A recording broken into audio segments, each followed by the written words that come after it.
চাইলে নিজেকে বাঁচাতে পারতেন, কিন্তু তাতে ক্ষতি হতো স্থানীয়দের। তাই স্থানীয়দের বাঁচাতে নিজের জীবনটাই উৎসর্গ করে দিলেন বাংলাদেশ বিমান বাহিনীর সূর্য সন্তান পাইলট আসিম জাওয়াদ।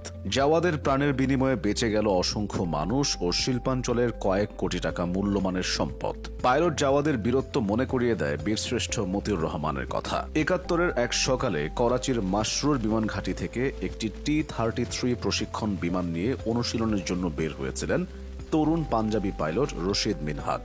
বুদ্ধি খাটিয়ে সেই বিমানের ককপিটে উঠে পড়েছিলেন ফ্লাইট সেফটি কর্মকর্তা মতিউর। এরপর মিনহাজের মুখে কেমিক্যাল ভেজানো রুমাল চেপে ধরেন। বিমানটি নিজের নিয়ন্ত্রণে নিয়ে ভারতের উদ্দেশ্যে রওনা দেন মতিউর। মতিউরের লক্ষ্য ছিল ভারতের সীমানায় বিমানটি নিয়ে যাওয়া। বিমানটি যখন একদম কাছাকাছি, তখনই মিনহাজের জ্ঞান ফিরে আসে। শুরু হয় দুজনের মধ্যে ধস্তাধস্তি। এর ফলে সিন্ধুর বেদিনে বিমানটি বিধ্বস্ত হয়ে মতিউর রহমান শহীদ হন।